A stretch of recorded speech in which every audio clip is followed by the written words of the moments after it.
Hello and welcome to Two Ways Happy Hour. I'm your host, Meghan McCain. I hope you all had a really lovely, wonderful, restful Easter.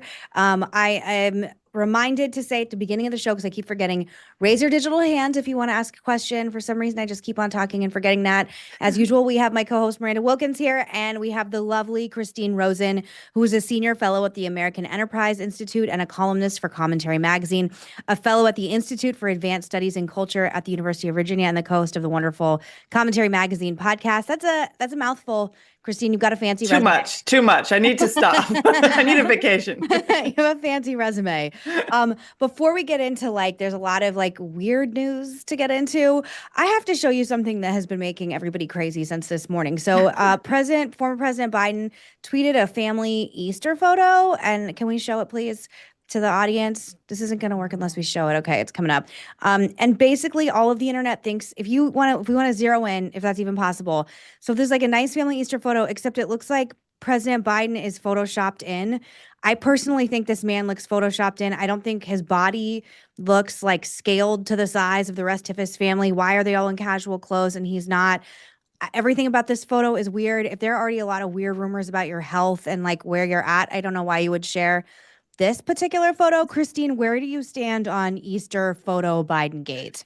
Well, so I think it's actually an effort to detract from anyone remembering the best Biden Easter moment, which was when he wandered off during the Easter egg roll to speak to the public that was gathered near the White House lawn, and a enormous Easter bunny costumed staffer had to race after him and gesticulate like a crazed cartoon character, and then literally drag him away. I forgot about that. So this is now going to supplant that, but there were so many things wrong with it, and I know in the world of AI, we should trust but verify very little. He has no knees. He's facing the wrong way. There's nothing about that image that suggests it's real. Then again, his physical presence in the last few months of his presidency was quite stiff and odd, and he did, behave in very unusual ways. So I don't know, but the fact that everyone assumes it's a Photoshop tells you a great deal about his lack of availability, his recent performance trying to give speeches for money. The best joke I heard was someone saying he'll be available for everyone's quinceañeras because nobody's booking him like a for standee. Yeah. Okay, I know we weren't able to do it, but okay, can we please just look at the man's neck? Yeah, what are those hands? His fingers. The claw. Fingers. What are these fingers? Whose hand is that? It's like a claw.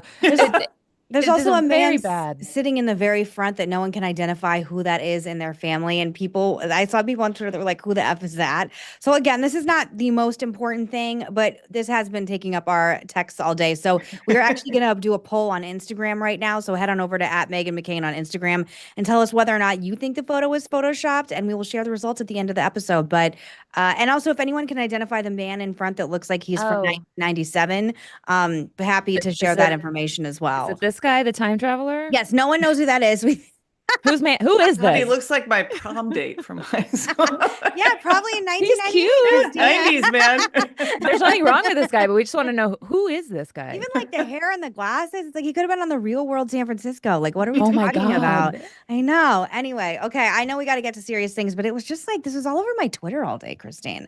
We have to talk about this weird Pete Hegseth story. So I'm just going to lay it out for anyone that's missed it. So it's been reported that there was yet another Signal group chat in which Defense Secretary Pete Hegseth shared sensitive information about forthcoming attack plans. The chat included his wife, his brother, and his personal lawyer. He has obviously drawn criticism in the past for including his wife in sensitive material.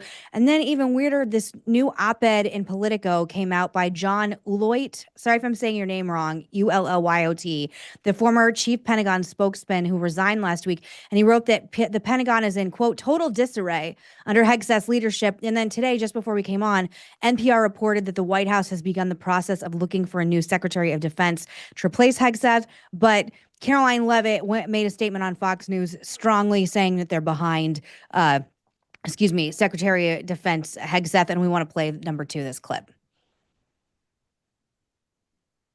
And stand strongly behind Secretary Hegseth, who is doing a phenomenal job leading the Pentagon. And this is what happens when the entire Pentagon is working against you and working against the monumental change that you are trying to implement. Secretary Hegseth was nominated for this position because he is standing up for the war fighter, the men and women in uniform who are putting their lives on the line to protect our country and our homeland. And unfortunately, there have been people at that building who don't like the change the secretary is trying to bring, so they are leaking and they are lying to the mainstream media. We've seen this game played before. The secretary is doing a tremendous job, and the president stands strongly behind him. Okay, and then just really quick before we get back to everything, I do want to show you Pete Hegseth came out really like rocking and rolling, punching very hard at the Easter egg roll today.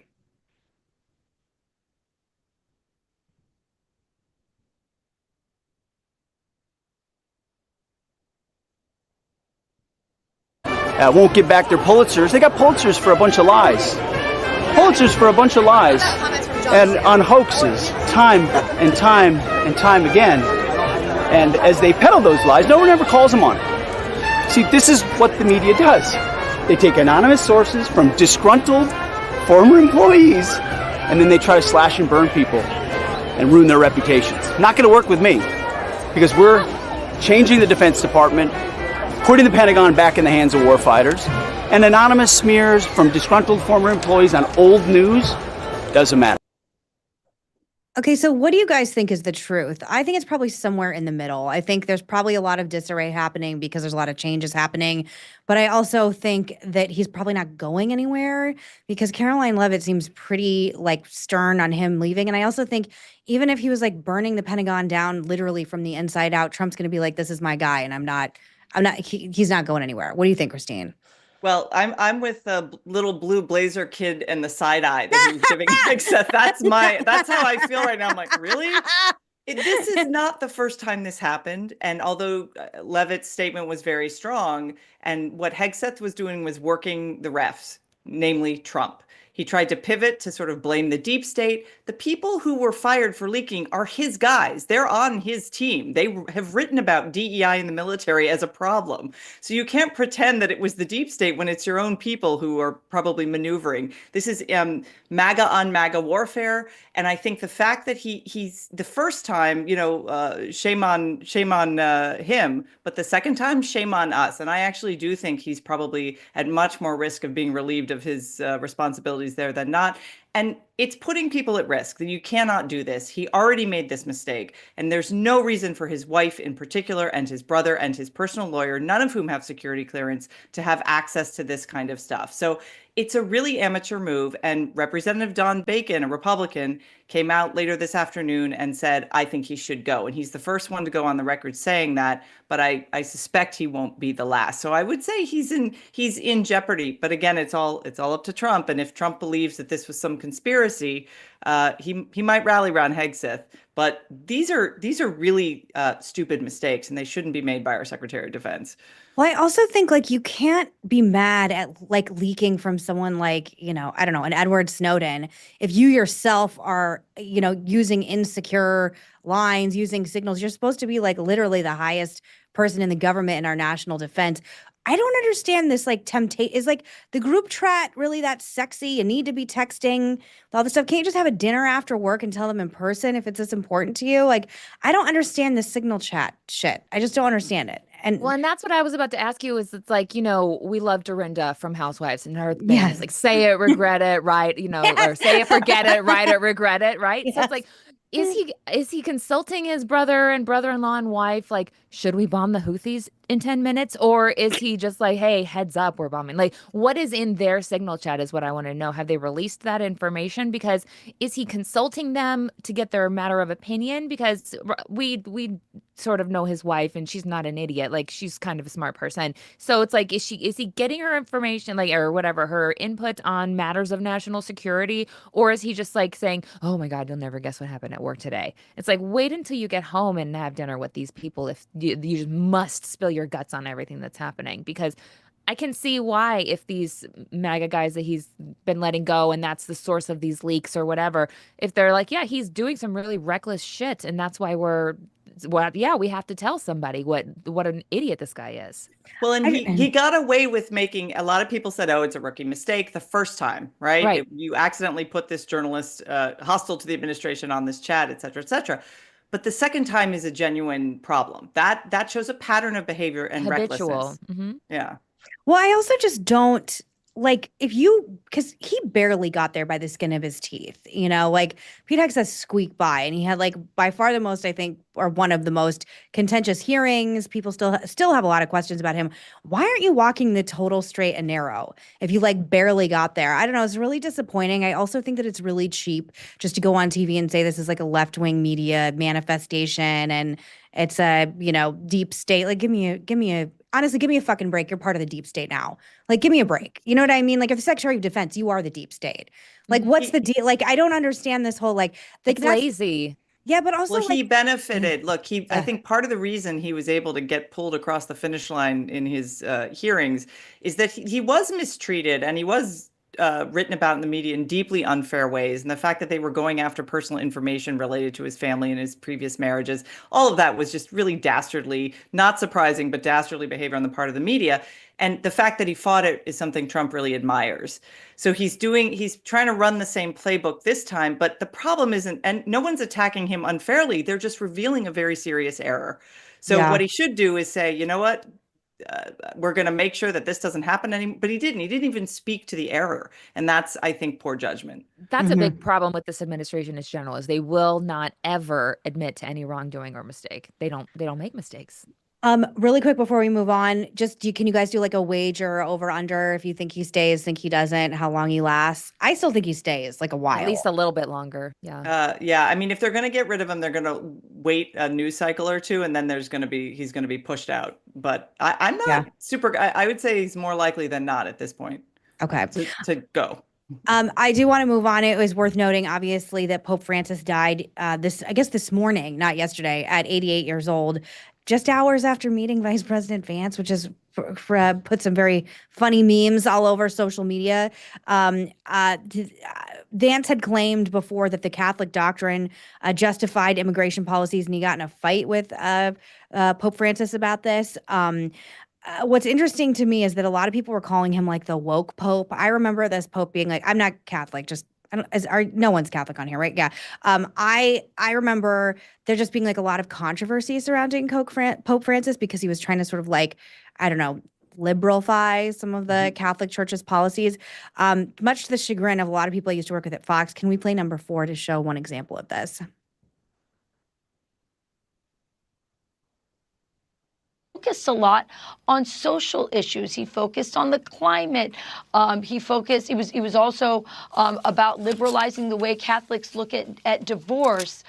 He said he approved blessings on same-sex couples. And a lot of other Catholics were like, I wish he was more focused on moral teachings. I wish he was more focused on the persecution of Christians. He seemed to have a lot of reverence for Joe Biden, who gave him a special award at the end of his life.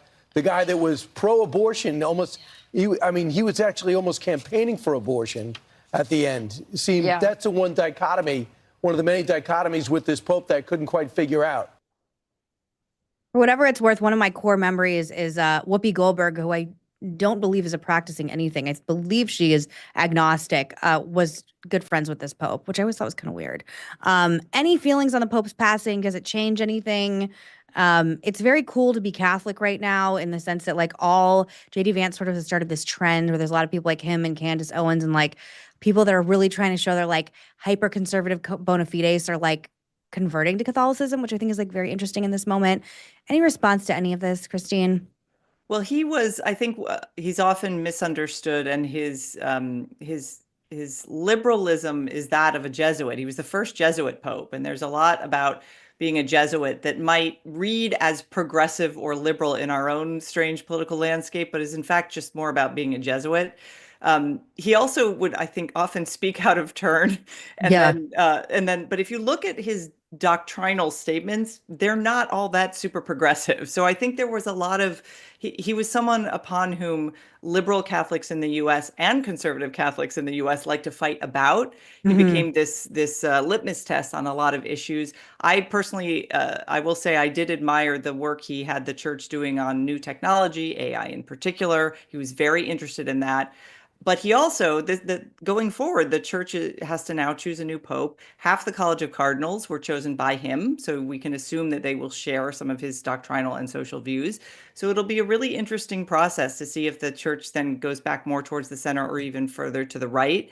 The Catholic convert, J.D. Vance as a Catholic convert is a kind of interesting phenomenon. The way he talks about his Catholicism he has so much zeal of the convert, which is perfectly fine. But he and the Pope actually criticized some of the statements that Vance had made as a candidate and then as vice president. So not directly, but again, talking particularly about immigration and the status of migrants. So I think that it's just ironic that he ended up seeing him just before his death. But I would caution Americans not to put our own polarized politics too much on the papacy, because it's the doctrinal stuff. He didn't go wildly left on doctrine. I think that's really important. The point that like it might have been a media manifestation. Any thoughts, Miranda? Did you love this pope?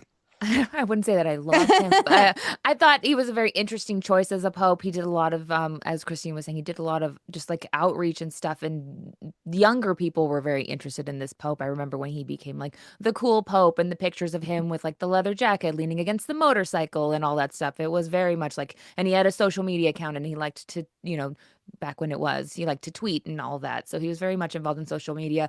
The fact that his whole goal when he got out of the hospital was to make it through Easter, which he did. Yeah. And then, but it's really bad timing for JD Vance, who's like himself a living meme. He dropped the football trophy last week. He goes and meets the Pope and then hours later he dies. Like they get into a fight. It's just really bad for him.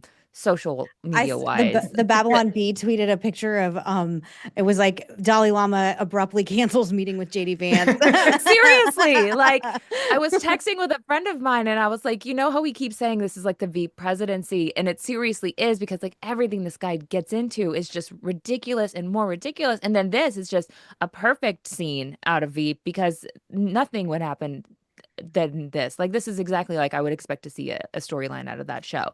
So I feel bad for him. It is like Veep. It is. Yeah. And I feel so bad for laughing because it's like the Pope is dead. JD Vance killed him.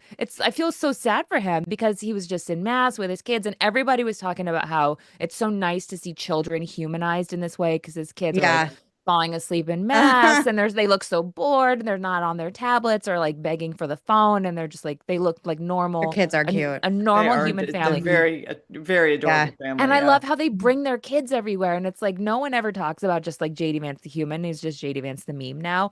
And this is what happens to him when he goes to see the Pope, and he probably feels terrible, but he can't even say anything about it because everyone's just laughing today about it.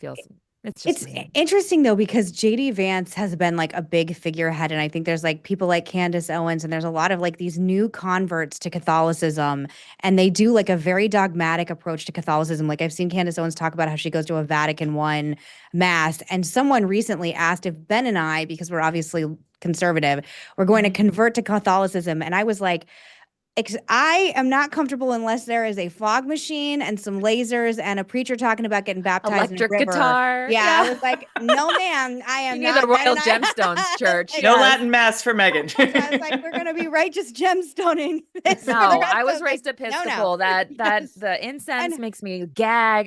It sends me right back to if that's what you want, but like, I just don't like the idea that I have to convert to Latin Mass. And again, amazing for everybody that does it, but for me, like I'm Baptist.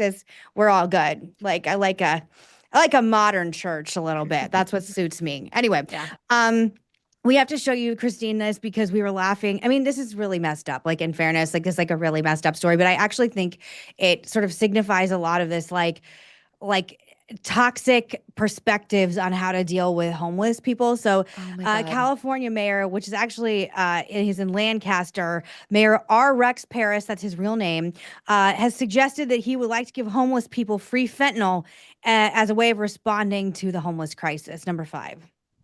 It sounds like you want to kind of enclose all these homeless people in one territory. And I don't. What I want to do is and give I don't them free think- fentanyl. I mean, that's what I want to do. Do what? I want to give them free fentanyl. You know? I can't understand what you're saying. You wanted to get them what? I want to give them all the fentanyl they want. That's what I want.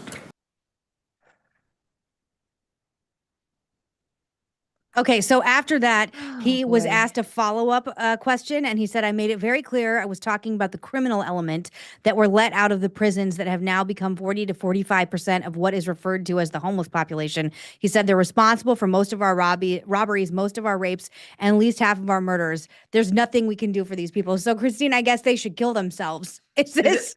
I mean, is he a writer for Black Mirror? This is not the way we go with these sorts of problems. We do have, if they're committing crimes, you arrest, prosecute, and put them in jail. If they are, serious drug addicts who have not committed crimes, you try to get them into some sort of treatment program. I mean, it's not surprising that someone would say something so outrageous, because California's inability to deal with its homeless population is now just a national joke. And I do believe, didn't Governor Newsom recently claim once again he's going to solve the homelessness problem? I guess with his podcast, that's going to solve homelessness. But that dumbass podcast. I hate that stupid podcast. You have a hit podcast, Christine, that you host every day. That has been such an epic fail, that dumb podcast. Don't you ever, either of you go on them. Sorry. Continue. No, I just think it's indicative of a kind of strange attitude about people who have been elected to fix problems, instead posturing or saying outrageous things, which of course got this guy a lot of attention. And how he has nothing to say about solving the problem. And I feel bad for the nice lady up there kind of asking her general question and getting no answer. She pays his salary. I mean, if he's on the city council, like, her tax money is paying this guy, and he's being extremely glib about a very serious and persistent problem in the state of California.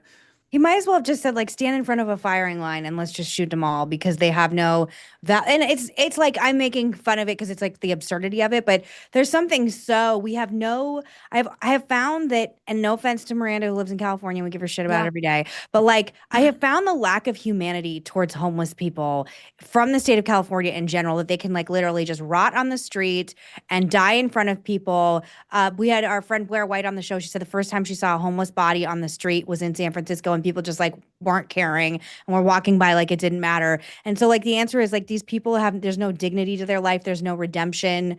Like they should just die. We should just kill them. Like it's really insane. And I don't understand why nothing can be done about the homeless crisis in California, because it's something I feel like I've been talking about with both of you and other people for years.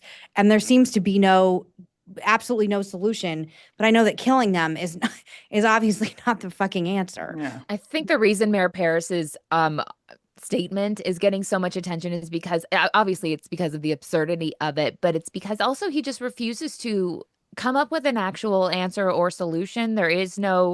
He has no actual idea. And so his response is, well, let's just kill them all. And it's okay, then what? And then when more come or whatever, you're the fentanyl mayor.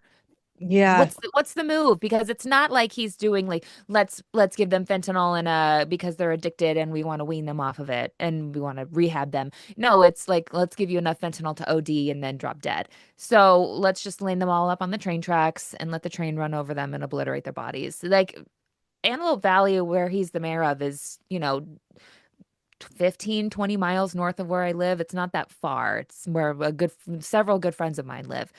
Their homeless problem is a problem, but it's not the worst problems that they have. They actually have an incredible crime of people who live in the city because of gentrification in another part of Los Angeles County. That's a whole other story. But Mayor Parris doesn't even live there. He lives in Santa Monica. Mayor Parris is the mayor, or he's the owner of the largest law firm in Antelope Valley. I don't know why he's allowed to be the mayor of that town. What is his actual solution? That's what I want to hear, because he keeps getting asked on the news channels locally to clarify his statements or what would you actually do? And then he just keeps going through this fentanyl plan that he's become obsessed with it.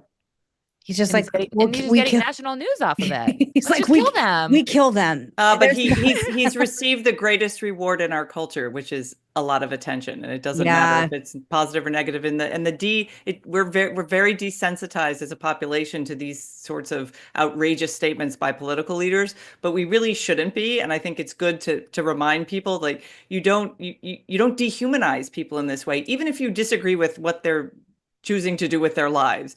You try to help them, first of all, and if they cannot be helped or refuse help, then you come up with some sort of strategy to protect everyone, protect the population without, and giving them the best option to hopefully get off the drugs. But it's demoralizing that we have more and more. And this guy's like a boomer. I mean, he's not even like a... Yeah, but they're the worst. No, I mean, whatever. I mean, I thought I was looking at Colonel Sanders, and I thought I was looking at the guy that's going to lead us into Jurassic Park and get us. Oh my God! It's the hat. It's the hat, right? He keeps wearing different hats in all of his interviews. So I mean, he's got a style. We'll give him that. He's got style. He's going to go lead us to his horrific theme park that's going to kill us. Welcome to Fentanyl Park. Yes. Yeah, it's like, we'll just give the dinosaurs fentanyl. It's fine. That would have worked in Jurassic Park, though. See, that's a solution-based mayor. Lunatics. But I will say, before we have a question coming, and a reminder, please raise your digital hand if you also have a question. But I will say, boomers, dude, and local city town hall meetings that go viral are like a very special spot in my heart and your heart. And I know, Christine, like your heart too. It's my favorite. I don't know why, and particularly if they're in Kingman, Arizona. That is my personal favorite. Okay, we have our first question. Please come in. What is your name? Roger. Deborah. Hi, Deborah. How are you? Do you have a question for? Yes, I do. I love Christine. I listen to you guys on commentary. I have lunch with you every day, and I see that Encounter NYC also. Mm-hmm. And I have the same concerns you have about AI and transhumanism. And I'm two things. One is I'm curious how the Republican Party is going to square this. Conservatives who might have these concerns, and then your tech right. How's that going to work out? And are you aware of anyone in Congress who shares your concerns, or in the administration? Or is this going to have to be worked out through culture? I don't know if there's anybody that's a politician who's taking these things on. No, it's a great question, and there's a lot of ferment and bickering. I'll call it bickering at this point, but it's going to come out in the open as full-on fighting soon among the sort of Elon Musk tech elite right, who want no regulation and no brakes, and who will always say, if we don't do it, China will, so we should do it. And then there's a more culturally conservative group, of which I would put myself in that, who have seen the experience we did when that was our approach with social media. And that worked out so well when we were like, let's just trust these big tech companies to create a product that will be so great for democracy and for children. So, and concerns, ethical concerns about the areas in which we'll use AI and other powerful technologies. So the conversations are already starting on the Hill among some folks in terms of, are we going to use these for weapons? If so, how? What are the brakes on them? But I worry right now, it's both an opportunity and a concern that on the right, there's no clear message about the ethics of this stuff. It's only about bringing stuff to market, beating China, and being the leader for AI. Now, I do want the United States to be the leader in AI, but I also want us to do it responsibly in ways that don't harm. Here is where it gets interesting. A lot of people in Trump's coalition whose jobs will be taken over by both automation and AI. So it's a huge and important debate. I don't see anyone in the White House in terms of policy who cares about this much at all. And I see a lot of people who have a lot of sway over policymakers and Trump personally who care about this a great deal because they stand to benefit financially a great deal from having. Is anyone on the transhumanism piece? I know there's the IVF push, and that's I'm not even sure where I stand on that. But then the surrogacy, is anyone talking about that, or is that just too far? You're talking about even genetics the other day on your episode. Is anyone, and for people that don't understand what you're saying, could you just explain a little further? Oh, Deborah, sure. There are. This can start as something as simple as say with the transhumanism, with Neuralink, sort of improving humanity in our bodies with technology, but this can eventually become into using surrogacy, perhaps having external uteruses that our babies are birthed in. And so then it starts to get more Frankensteinian, along the way. Mm-hmm. And I don't even, again, there's these things it seems like it's okay to maybe do this for that if someone is paraplegic, but then do I think we should have rich people having things put in their brain to make them smarter than everybody else? Or Peter Thiel is, I think, spending money on this athletic thing to make people super athletic, and is I don't know. There's just so many ethical issues on that domain. And I think that's even farther up than the AI question is sort of people are talking about it, but then these biological things, I don't know who anyone's talking about it. Well, we are the Wild West for reproductive technology. We have very little, almost no regulation of compared to other countries, like particularly like the UK and other countries in Europe, which regulate lots of things, including surrogacy. It's kind of anything goes. So that has benefits and drawbacks. The concern is that companies like Colossal, which just brought back the dire wolf, they are working on an artificial womb technology right now to test on animals so that they can continue to do their research on bringing back extinct species. But a functioning artificial womb has long been a goal of a lot of repro tech folks. There's a ton of investment going on right now in Silicon Valley into a lot of these technology companies. We'll see if they can actually produce what they promise. But right now there is zero appetite in among lawmakers to stop it. And so I think what's going to probably happen, we did see this with cloning. It wasn't until we saw Dolly the sheep that people are like, oh, wait a minute, we don't want to do that with people. Let's all start talking about how to put some limits on this. So I think we're going to have to, something is going to advance rather rapidly, or something's going to go, unfortunately, terribly wrong with some of these repro tech things or Neuralink type things. And then we'll have to respond. So, but right now, no, there's not much appetite for regulation of these. Also, Deborah, there's a lot of conversations going on, which I'm sure you're talking about, and I know they've talked about on the commentary podcast, just about this new neonatalism movement with, people like Elon Musk wanting to have, we know of 17 children, according to the Wall Street Journal, that he's had, and just this need to have as many babies as possible in as many ways as possible. They reported he uses surrogates and IVF. Again, like, people do whatever you want to do, but the fact that Silicon Valley tech bros seem so obsessed with having as many children as possible, but not necessarily parenting them, I think is going to create some very interesting friction with traditional conservative people like Christine and I, and this new tech bro libertarian movement. And I think inevitably there will be something like what you're talking about, where it will come to an absolute crash and head, because it's completely unsustainable, I believe. And feel free to disagree, either of you, or Miranda, whatever. And it just seems like it's going to be this cultural discussion for a while till some grotesque thing happens. Like, Yeah. That's how we roll with technology in this country. Unfortunately, we're like, oh, we've done this terrible thing. Let's reverse course. And it can make it more difficult, actually, to roll back once people are expecting and seeing it as a consumer product, which is how they're selling a lot of this stuff. It's interesting to note. It often starts by saying, we want to help people with disabilities. We want to put a Neuralink implant for people who have motor neuron problems. And everyone goes, that's amazing. What a wonderful scientific advance, which it is. Very, very quickly, it becomes a consumer choice that wealthy people can then have for themselves and their children. And it becomes something different than just a medical advance for people who are suffering from a condition that might require alleviation. It becomes an enhancement. Right. And then it prices out all of the disabled people. And even a rights issue, like I mean, again, I have like so much sympathy for people who really want to have a child. They'd be great parents. Maybe they need to use IVF or something like that. But then when it starts to become a rights issue, like everyone has a right to have a parent there, to be a parent. Therefore, we're going to do all these like it's tricky when it comes like that. And I should have a consumer market where I can get it. Like that's where it sort of seems to jump the shark a bit. Yeah, I think there's, in general, in this country, there's an acceptance of IVF. It's been around a long time. A lot of people have been able to. Mike Pence did IVF. Anytime someone but what about the designer? Exactly. The designer IVF, where you go in and say, I want a girl that has blue eyes and or select the sex of my child. Right, or so that's where we are now. And there is no regulation right now about that. So that's, I think, where we do need to start talking about placing limits on what these companies can both promise their customers, which many of them can't really deliver, but also what that means. The younger generation growing up having, doing everything on their phones through an app, they're like, yes, on-demand children. What's wrong with that? We want everyone to be healthy and happy and safe. So I worry about the younger kids who in 10 years will start this process of having families, and what their perceptions are about consumer style, designer babies.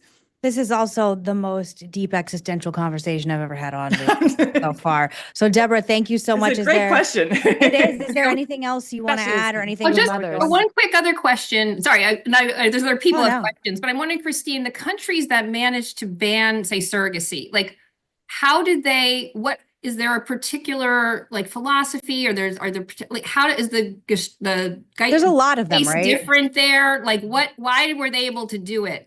Are they just not so Wild Westy like we are? It's about their notions of bodily autonomy are linked to common law that is very different than it is here, where radical individual rights over one's human person have gone much further.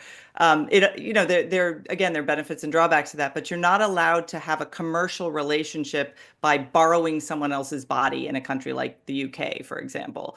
So, and there's also the concern about class-based inequality, where poor women will turn to that, just like women here sell their eggs for money, that people will start, they'll become a class of women who basically rent out their wombs to wealthy people who don't want to actually bear their own children. So they really, when surrogacy came up, particularly in the UK, there were very strong restrictions. And so they don't even allow private contracts in many of these countries.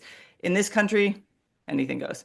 When I was at Columbia, when I was a freshman in college, I lived on the all-girls floor, and there were so many ads to donate your eggs. And I remember at the time thinking, like, how weird it was and how crazy it was, and then finding out it's because they assume people going to Columbia are intelligent and your eggs would be intelligent, whatever. And again, even just that was my first experience. I was like, this is a whole new world. But I agree. I think there's going to be a lot of existential questions, conversations. I don't think this is going anywhere in any way. And it's honestly, it's pretty scary, all of it, I believe. Deborah, thank you so much for your questions. I think we have one more.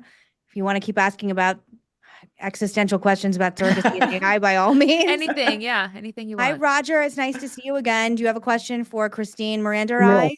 Yeah, first I have an embarrassing confession to make, and that is that I'm in love with Christine Rosen.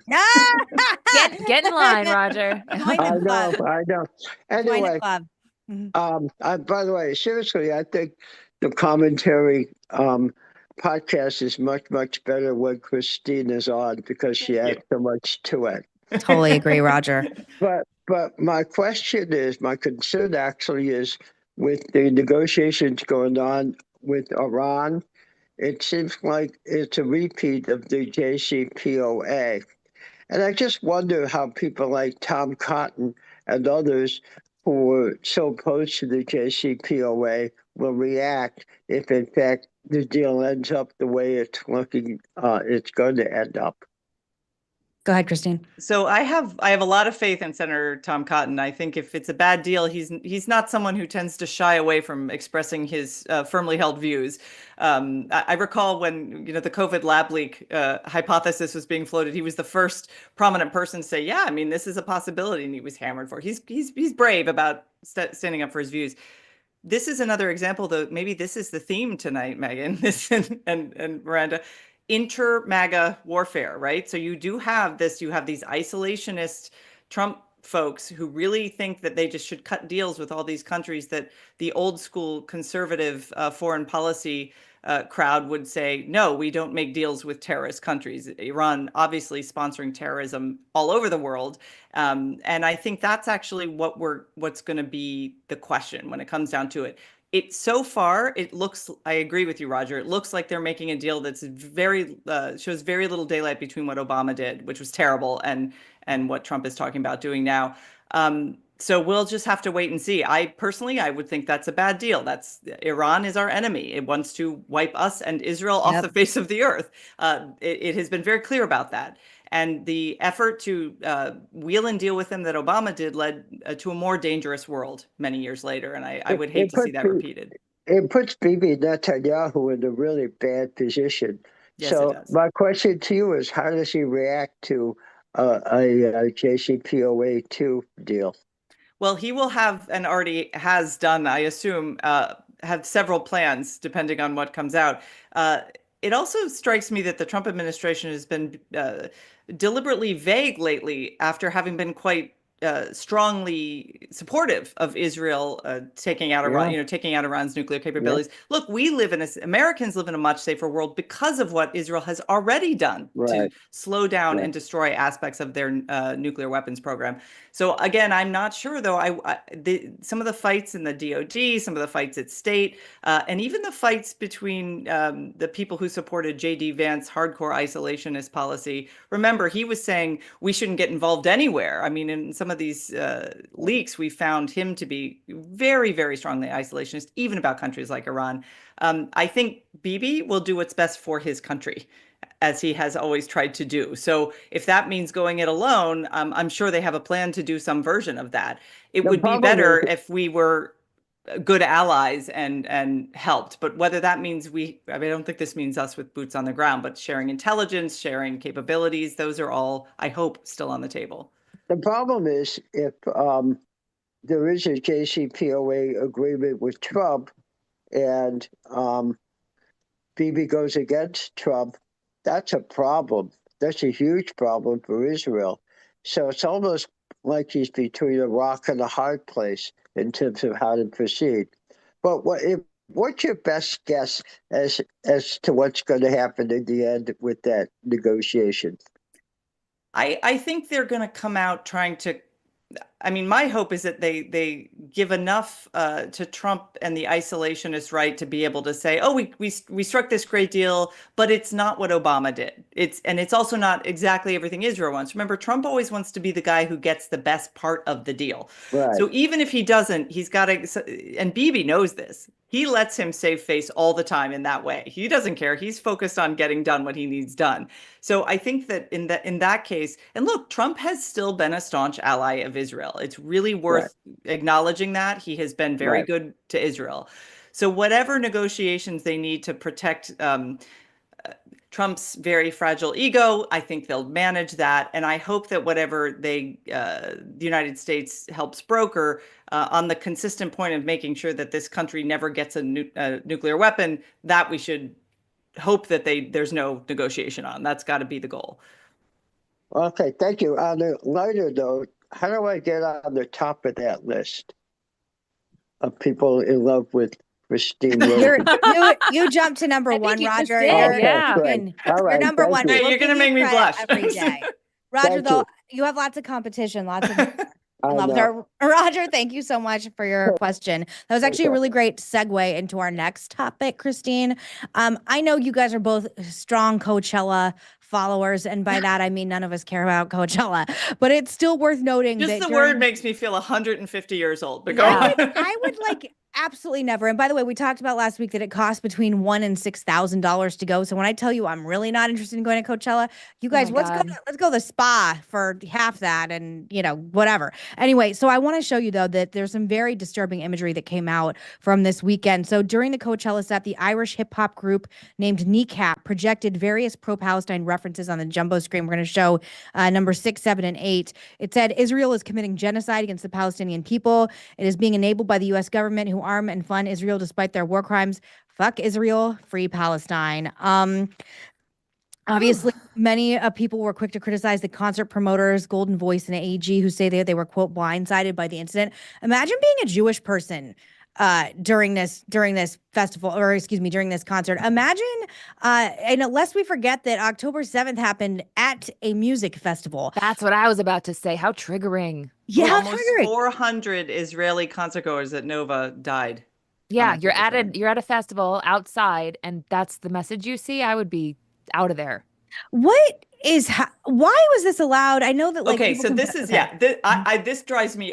You can tell I'm doing wildly gesticulating, angry Italian grandma arms. So there is no way they did not know that this was a possibility for this group, because on October 8th, this group was all over social media praising, the Palestinians and lots of on October 8th. They also, at a later concert before Coachella, I think it was in London, led a chant, a pro-Hezbollah chant. Hezbollah is a designated terrorist organization in our country, also in the UK.